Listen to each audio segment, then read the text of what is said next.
हैं। मैं इमरान खान हूं। शहबाज शरीफ ने दस्तखत कर दिए और गजा पीस बोर्ड का पाकिस्तान बाकायदा हिस्सा बन गया। इस तकरीब में शहबाज शरीफ साहब स्विट्जरलैंड गए। उनके साथ इस खुशी के मौके पर फील्ड मार्शल आसिम मुनीर भी मौजूद थे और शहबाज शरीफ ने गालिबन आसिम मुनीर की तरफ इशारा भी किया, डोनाल्ड ट्रंप को बताया उन्होंने कि वो बैठे हो। और मुझे ऐसा लगता है कि वहां पे आसिम मुनीर ही थे जिस तरफ शहबाज शरीफ ने इशारा करके बताया डोनाल्ड ट्रंप को, क्योंकि इसके अलावा कोई और वजह हो नहीं सकती इशारा करने की। थोड़ी सी गप्पे शप्पे लगाई और उसके बाद ये दस्तखत किए। शहबाज शरीफ साहब ने बड़े फखरिया अंदाज में वो दस्तखत जो उन्होंने किए वो ऐसे करके दुनिया को दिखाए भी कि देखें पाकिस्तान गजा पीस बोर्ड का हिस्सा बन गया। जो स्टेज था जहां पे ये दस्तखत हुए वहां पे कोई भी बड़ा आलमी रहनुमा मौजूद नहीं था डोनाल्ड ट्रंप के अलावा। डोनाल्ड ट्रंप वहां पे थे और बाकी ममालिक भी वहां पे थे, लेकिन शहबाज शरीफ साहब पिछली लाइन में खड़े थे और देख रहे थे डोनाल्ड ट्रंप को गुजरते हुए। इन्होंने तालियां भी बजाई, बड़ी खुशी का इजहार किया।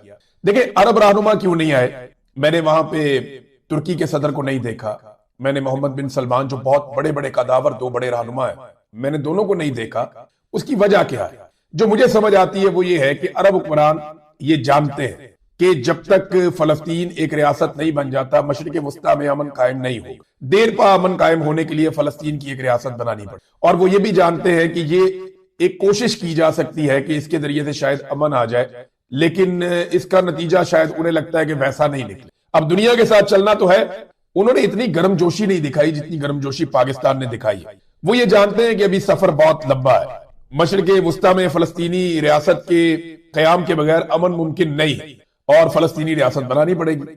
लेकिन हमारे वाले जो हैं, चाहे शहबाज शरीफ हो चाहे फील्ड मार्शल हो, इनकी खुशी का कोई ठिकाना नहीं था। आप तस्वीर देखें, वीडियोस देखें, बहुत खुश नजर आ रहे थे इस मौके पर। तो इस खुशी की वजह यह है कि शायद इनका जो टारगेट है वो फलस्तीनी रियासत का कयाम नहीं है। इनका टारगेट यह है कि डोनाल्ड ट्रंप से मुलाकात हो, डोनाल्ड ट्रंप की खुशनुदी हासिल हो जाए और वो इसी को अपने लिए एक फाइनल गोल समझते, ऐसा दिखाई दे रहा है। नादरीन, इमरान खान ने कहा था एब्सोल्युटली नॉट, और वो इमरान खान साहब के गले की हड्डी बन गई। तब से लेकर अब तक इमरान खान साहब की मुश्किलात कम नहीं हुई। इमरान खान साहब जेल में पड़े हैं और उनके ऊपर कोई मुकदमा नहीं है। इमरान खान के बदतरीन मुखालिफिन या पाकिस्तानी एस्टेब्लिशमेंट से ताल्लुक रखने वाले दानिश्वर और सहाफी वो ये बड़ी क्लैरिटी के साथ पैगाम पहुंचाते हैं पाकिस्तानी कौम को कि इमरान खान किसी मुकदमे में जेल में बंद नहीं है। वो मुकदमा कोई ऐसा नहीं है जिसकी वजह से इमरान खान को, साबिक वजीर आजम को जेल में डाला जाए। वजह सिर्फ इतनी है कि इमरान खान की एस्टेब्लिशमेंट के साथ लड़ाई हुई, आलमी एस्टेब्लिशमेंट के साथ भी और पाकिस्तानी एस्टेब्लिशमेंट के साथ भी। तो पाकिस्तानियों को ना किसी धोखे में नहीं रहना चाहिए। खुले दिल से आप इस हकीकत को तस्लीम करें और खुले दिल से आप इस बात को माने कि पाकिस्तान ने अमली तौर पे ऐलान तो नहीं किया लेकिन इसराइल को तस्लीम कर लिया। आप खुले दिल से इस बात को मान लें। पाकिस्तानियों को यह बात मान लेनी चाहिए, अपने आप को धोखे में नहीं रखना चाहिए। पाकिस्तान ने सिर्फ अनाउंस नहीं किया, इसराइल के साथ हमने एक वर्किंग रिलेशनशिप का आगाज कर लिया है। एक वर्किंग रिलेशनशिप इसराइल के साथ हमने डेवलप कर लिया है, एक ऐसे बोर्ड के अंदर जिसमें गजा के हवाले से फैसले किए जाएंगे। क्या फैसले किए जाएंगे ये मैं आपको बताता हूं, लेकिन डोनाल्ड ट्रंप ने हक अदा कर दिया दोस्ती। देखिए, अगर इसराइल की दोस्ती का हक आज तक किसी भी अमेरिकी सदर ने अदा किया तो डोनाल्ड ट्रंप से बढ़ के किसी ने नहीं किया। नेतन्याहू ने आज से 1-1.5 माह पहले एक जुमला कहा था। नेतन्याहू ने कहा था कि व्हाइट हाउस में इसराइल को आज तक कभी ऐसा दोस्त मैसर नहीं आया जैसा डोनाल्ड ट्रंप की सूरत में, और डोनाल्ड ट्रंप ने इस बात को सच साबित किया। और इस दोस्त ने यानी डोनाल्ड ट्रंप ने इसराइल के तमाम मुखालिफिन को एक प्लेटफॉर्म पर लाकर जमा कर दिया। ये एक बहुत बड़ी कामयाबी है। जिस काम से इमरान खान साहब ने इनकार किया था वो काम शहबाज शरीफ साहब ने खासी खुशी के साथ कर दिया। ये तस्वीर आप देख सकते हैं। कोई भी मशहूर आलमी रहनुमा यहाँ पे मौजूद नहीं था, हालांकि डोनाल्ड ट्रंप ने सबको बुलाया था। डोनाल्ड ट्रंप ने कोशिश की थी कि मगरबी ममालिक भी आए, यूरोप के रहनुमा भी आए, कनाडा, ऑस्ट्रेलिया और बाकी तमाम ममालिक के रहनुमा यहाँ पे आने चाहिए। बरतानिया को यहाँ पे मौजूद होना चाहिए, भारत को यहाँ पे मौजूद होना चाहिए। मैंने भारतीय वजीर आजम या भारतीय वजीर खारजा भी नहीं देखा इस स्टेज के ऊपर, हालांकि डोनाल्ड ट्रंप ने उनको भी दावत दी थी। इसराइल के भारत के साथ बेहतरीन ताल्लुकात हैं, लेकिन इसके बावजूद मैंने इन्हें भी वहां पे नहीं देखा। तो ये नाजरीन सूरत हाल है वहां पे। अब इसमें डोनाल्ड ट्रंप के साथ मगरिब खड़ा क्यों नहीं हुआ? अगर किसी को अभी भी ये गलत फहमी है कि वो शायद फलस्तीनियों की वजह से खड़े नहीं हुए या ये गजा पीस बोर्ड उन्हें लगा कि ये ज्यादती हो रही है, तो नहीं, ऐसी बात नहीं है। ये गलत फहमी भी अपनी दूर करें। उनका मामला ग्रीनलैंड वाला है। उनके मामलात डोनाल्ड ट्रंप के साथ दूसरे चल रहे हैं। वो भी यही कह रहे हैं कि गुलामी नहीं हम आपकी करेंगे। डोनाल्ड ट्रंप को उन्होंने ये पैगाम दिया कि हम आपकी गुलामी नहीं करेंगे, हम आपके साथ चलने के लिए तैयार हैं, एक इत्तेहादी के तौर पे। वहां पे ये सोच पैदा हो गई। तो ग्रीनलैंड वाला जो पंगा है वो थोड़ा सा महंगा पड़ गया डोनाल्ड ट्रंप को। कई यूरोपीय ममालिक जो ट्रंप के साथ हमेशा खड़े रहते थे और यहां पे भी खड़े हो सकते थे, वो नाराज है। और ट्रंप की जो एक टाइमिंग है इस लिहाज से वो दुरुस्त साबित नहीं हुई। ग्रीनलैंड वाला पंगा गलत टाइम पे ले लिया। अगर इस वक्त ना लेते तो शायद सूरत मुख्तलिफ होती। नाज़रीन, ये जो गजा पीस बोर्ड है इसकी अहम ड्यूटीज क्या होगी? देखिए, हमें पता कैसे चलेगा? आइडियल मंसूबा जो डोनाल्ड ट्रंप के दिमाग में, जिसके बारे में डोनाल्ड ट्रंप बार बार बात करते हैं और वो कहते रहे कि एक्चुअली वो करना क्या चाहते हैं। तो अगर आप सारा मामला स्टडी करें और आप देखें कि डोनाल्ड ट्रंप ने गुज़िश्ता 1-1.5 साल में क्या बयानात दिए, किस तरीके से ये मंसूबा बना और कहां तक ये मंसूबा पहुंचा, तो आपको इसके अगराज़ो मकासद समझ आ जाते हैं। आप बड़े आराम से समझ जाएंगे कि एक्चुअली ये गजा पीस बोर्ड करेगा क्या। मैं आपको बता देता हूं क्या करेगा, और ये मेरी प्रेडिक्शन, मुझे पूरा यकीन है कि ये 90% से ज्यादा दुरुस्ती साबित होगी। और प्रेडिक्शन नहीं है, ये उनका अपना कहा है जो मैं आपके सामने रखूं, जो उनके अजायम है, जो वो करना चाहते हैं, वो बताता हूं। नंबर 1, इसमें पैसे जमा होंगे। ऐसा नहीं है कि अब पैसा सिर्फ अमेरिका लगाएगा। अमेरिका ने यह सीख लिया है कि दुनिया से पैसा निकलवा कर फिर खर्च करना चाहिए। अपनी जेब से पैसा लगाने का क्या फायदा? हमने देख लिया यूक्रेन के मामले में डोनाल्ड ट्रंप ने क्या कहा, नेटो के मामले में डोनाल्ड ट्रंप ने क्या कहा। दुनिया में जहां जहां उनका पैसा लगा उसके बारे में उन्होंने स्टेटमेंट्स क्या दी। गुज़िश्ता जब उनका दौर था तो उन्होंने पाकिस्तान के बारे में भी ऐसा ही स्टेटमेंट दिया था, जिसपे इमरान खान साहब ने उन्हें टका कर जवाब दिया और फिर डोनाल्ड ट्रंप को अपनी गलती का एहसास हुआ। लेकिन अब पैसे जमा किए जाएंगे दुनिया से। नंबर 2, तामीरात होंगी वहां पे गजा में, बहुत बड़े पैमाने पर तामीरात होंगी। सबसे पहले तो देखें मलबा हटाया जाएगा, लेकिन इस काम के लिए गैर मुल्की वहां जा नहीं सकते। वो तब तक नहीं जा सकते जब तक कि हमास का वजूद वहां पर मौजूद है। वो हमास को खत्म किए बगैर वहां पे नहीं जाएगा, बैनुल अक़वामी लोग वहां पे नहीं आएंगे। तो फिर हमास का मुकम्मल सफाया करना पड़ेगा। ये काम कौन करेगा? गजा पीस बोर्ड। इसमें 2 चीजें हैं, एक पीस बोर्ड है जिसके अंदर ये सारे ममालिक शामिल हैं, और एक एग्जीक्यूटिव कमेटी है जिसके अंदर डोनाल्ड ट्रंप, उनकी किचन कैबिनेट, उनके दामाद हैं, उनके वुज़रा हैं, उनके करीबी साथी हैं, टॉनी ब्लेयर है, और एक बहुत बड़े इसराइली बिजनेसमैन है। ये सारे लोग, वर्ल्ड बैंक का उसके अंदर जो सदर है वो भी इसके अंदर शामिल है। तो ये सारे लोग मिलकर एक एग्जीक्यूटिव कमेटी बनाते हैं जो गजा से मुताल्लिक बड़े और अहम फैसले वो करेगा। ये बोर्ड के अंदर सिर्फ तजावीज आया करे। डोनाल्ड ट्रंप के पास वीटो की ताकत है। डोनाल्ड ट्रंप जो कह देगा इस बोर्ड को वो करना पड़ेगा। वो नहीं करेगा, वो बाहर होगा, फारग हो जाएगा।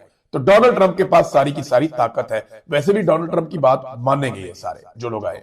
तो हमास का मुकम्मल सफाया किया जाएगा, और यही बोर्ड जिसके अंदर आज शहबाज शरीफ और हमारे फील्ड मार्शल शामिल हुए, यही बोर्ड जिम्मेदार होगा। क्योंकि देखें, जो फौजें जानी है ना, उनमें एक फौज पाकिस्तान की होनी चाहिए, क्योंकि पाकिस्तान ने इसके लिए अर्जी डाली। पाकिस्तान की बतौर रियासत ये ख्वाहिश है कि गजा के अंदर हमास को कंट्रोल करने के लिए पाकिस्तान की फौज को जरूर भेजा जाए। इसलिए पाकिस्तान ने एक अर्जी भी अमेरिका को डाली है, और ये बात अमेरिका के वजीर खारजा ने बताई है, कोई और नहीं बता रहा। तो हमास का मुकम्मल सफाया करना पड़ेगा अगर वहां पे तामीरात का आगाज करना है, मलबे को हटाना है तो, और फिर तामीरात का आगाज किया जाएगा। फलस्तीनी अवाम को मुख्तलिफ ममालिक में मुंतकिल कर दिया जाएगा। यहां से एक बहुत बड़ा इनकलाब होगा, बड़े पैमाने पर लोगों को निकाला जाएगा। जो नहीं निकलेंगे उन्हें मखसूस इलाकों में महदूद कर दिया जाएगा, और फिर जो इनखला हो गया या लोग महदूद हो गए तो उसके बाद फिर तामीरात का आगाज हो जाएगा। ये दुनिया की सैरो सियाहत और कारोबारी नुक्ता नजर से एक बड़ी जबरदस्त जगह बन जाएगा गजा। कारोबारी लोग यहाँ पे आ जाएंगे, बहुत बड़े पैमाने पर यहाँ पे सियाहत होगी, यहाँ पे बहुत बड़े बड़े रिजॉर्ट्स बनेंगे, 5 स्टार 7 स्टार होटल्स बनेंगे। ये सारा कुछ यहाँ पे किया जाएगा। अच्छा, फिर ये बोर्ड क्या करेगा? ये लबनान में हिजबुल्लाह की बारी आएगी उसके बाद, और हिजबुल्लाह को जड़ से उखाड़ फेंका जाएगा। और ये काम भी जैसे पाकिस्तान की फौज है या दीगर कुछ फौजें हैं, अमेरिका की फौज है, इसराइल की फौज है, इंडोनेशिया की फौज हो सकती है, कुछ और ममालिक की फौज। 2 मुल्कों की फौज के ऊपर एतराज किया नेतन्याहू ने, जिनमें एक कतर की फौज है और एक तुर्की की फौज है। इन दोनों को नहीं आना चाहिए। इनके अलावा जो बाकी फौजें हैं वो मिलकर उसके बाद हिजबुल्लाह को जड़ से उखाड़ फेंकेंगे, और फिर लबनान के अंदर भी इसराइल का अच्छा कंट्रोल हो जाएगा। फिर इस बोर्ड का मकसद है इसराइल का कब्जा मजबूत करना और उसके दिफा को बेहतर करना, उसको तहफ़्फ़ुज़ देना। मशरिक़ वुस्ता में इसराइल के खिलाफ तमाम खतरात एक एक करके खत्म कर दिए जाए। ये डोनाल्ड ट्रंप की एक ख्वाहिश है। बतौर दोस्त वो इसराइल के साथ पूरी ताकत से खड़े हैं और डोनाल्ड ट्रंप ने जो इसराइल के लिए किया वो शायद कोई भी अमेरिकी सदर ना कर पाया, ना शायद आइंदा कर पाए। तो डोनाल्ड ट्रंप को हमेशा इसराइल के नुक्ता नजर से एक बड़ी कदर की निगाह से देखा जाएगा। तो एक एक करके जो है वो इसराइल के लिए जो तमाम खतरात हैं मशरिकी वुस्ता में उन्हें खत्म किया जाएगा। और एक बात, ये जो उम्मीद बार बार बांधी जाती है, लोग बार बार ये कहते हैं, तो आप खातिर जमा रखें, इस बोर्ड में किसी भी लम्हे किसी भी जगह पे ये चीज डिस्कस नहीं हुई कि फलस्तीनी रियासत का क्याम अमल में आएगा। इस पे देखें, डोनाल्ड ट्रंप से जब इसके बारे में बात की गई और जब उन्होंने अपने 20 नुकात दिए तो उन्होंने कहा था सारा कुछ होने के बाद फिर इस पर गौर किया जाएगा कि क्या एक फलस्तीनी रियासत बनाई जा सकती है। यानी इसको एक सवाल की तरह रखा और ये एंड पे रखा उन्होंने, और इसका कोई इम्कान भी उन्होंने जाहिर नहीं किया। जबकि नेतन्याहू बड़ी क्लैरिटी के साथ कह चुके हैं कि फलस्तीनी रियासत कभी भी अमल में नहीं आएगी। तो दो चीजें तो आप याद रखें कि ये बोर्ड नहीं करेगा। नंबर एक, फलस्तीनी रियासत का क्याम खास तौर पे अक़वाम मुत्तहिदा की करारदादों के मुताबिक, और नंबर दो, इसराइल के जंगी जराइम पर गिरफ्त, कि यानी इसराइल ने जो जंगी जराइम किए, बहुत सारे बच्चे खवातीन वहां पे कत्ल हुए, बहुत बेशुमार शहीद कर दिए गए लोग, इसके ऊपर कभी इसराइल की पकड़ होगी? तो जी नहीं।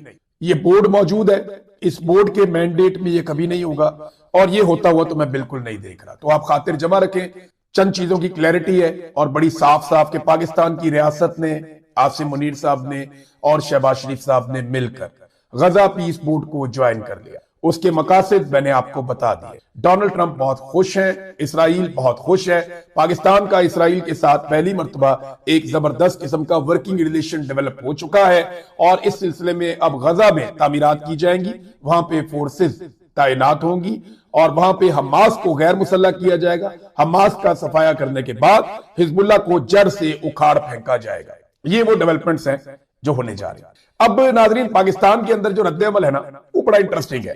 और देखें, अगर फजलुर रहमान साहब खुद जाके नेतन्याहू को गले भी लगा लेना, नेतन्याहू के साथ जफ्फियां भी डालें, तो मुझे क्या एतराज हो सकता है? कोई एतराज नहीं। हाँ, लेकिन मैं ये बताना चाहूंगा कि फजलुर रहमान साहब कल क्या थे और आज क्या है। बेशक फजलुर रहमान साहब इसराइल को तस्लीम करें, इसराइल के दौरे करें, बेशक नेतन्याहू साहब से जाकर वो जफ्फियां डालना चाहें, उनकी अपनी चॉइस है, वो जो मर्जी करें। लेकिन मैं ये बताना चाहता हूं कि फजलुर रहमान साहब ने गोंगलुओं से मट्टी झाड़ी है कि जनाब इस ऐवान को एतमाद में क्यों नहीं लिया गया। इमरान खान साहब के दौरे हुकूमत में ना एक जाली किस्म की खबर आई थी और एक प्रोपेगेंडा हुआ था इसराइल को लेकर के। तो फजलुर रहमान साहब जो है ना, उनकी टोन इतनी सख्त थी, चढ़े हुए थे फुल टाइम, आग बगूला हो गए थे फजलुर रहमान साहब, बहुत गुस्से में थे फजलुर रहमान साहब। फजलुर रहमान साहब कंट्रोल ही नहीं किए जा पा रहे थे। ये उस वक्त की बात है जब इमरान खान साहब का दौर था, तब ये सड़कों पे आ जाते थे, एहतजाज करते थे, फतवे लगाते थे, बहुत गुस्से में रहते थे जब कुछ भी नहीं हुआ था। लेकिन अब जरा वही जो फजलुर रहमान साहब है, उनकी जरा आवाज और उनकी टोन आप मुलाहिजा फरमाइए कि अब वो किस तरीके से बात कर रहे हैं। उनकी आवाज के अंदर वो उठान, वो जज्बात, वो तलातुम, वो सारा कुछ नहीं है। जरा सुने आप फजलुर रहमान साहब को, ये आवाज सुने। फलस्तीन और हमास के मौक़िफ़ को देखना चाहिए, क्योंकि असल स्टेक होल्डर वही है, असल फरीक वही है। और उस पर जो हमारे वज़ीर ख़ारजा ने भी यहाँ कहा था कि हमारे वापसी की बात ट्रंप ने लाई, फिर उसके अंदर माफ़ी करना। आवाज ही नहीं निकल रही फजलुर रहमान साहब की। इमरान खान के दौर में बढ़ के आज मौलवी साहब की आवाज ही नहीं निकल रही। ये आवाज निकलनी भी नहीं अल्लाह के हुक्म से। फजलुर रहमान साहब को थोड़ा सा ग्राउंड दिया जाएगा थोड़े दिन के बाद, जब मामला हल हो जाएंगे। मैं जानता हूं कि एस्टेब्लिशमेंट का ये तरीकाकार, खबर नहीं दे रहा मैं आपको एनालिसिस कर रहा हूं कि एस्टेब्लिशमेंट का ये तरीकाकार है कि वो अपने मुखालिफिन को थोड़ा थोड़ा वो जिंदा रखते हैं ताकि लोगों को लगे कि नहीं नहीं लोग खड़े हैं। फजलुर रहमान साहब को थोड़ा सा ग्राउंड दिया जाएगा। ये गजा का नाम लेकर, खत्म नबूवत का नाम लेकर कुछ कॉन्फ्रेंसेस करेंगे, कुछ जलसे जुलसे इनको इजाजत दी जाएगी। बड़े पुरअमन तरीके से ये आया करेंगे, अपना जलसा किया करेंगे, तकरीर किया करेंगे और चले जाया करेंगे। फजलुर रहमान साहब ने हमेशा एस्टेब्लिशमेंट की बी टीम का रोल प्ले किया। लिहाजा अगर किसी को पाकिस्तान में फजलुर रहमान साहब से ये उम्मीद लगी है कि वो गजा पीस बोर्ड में पाकिस्तान के शामिल होने को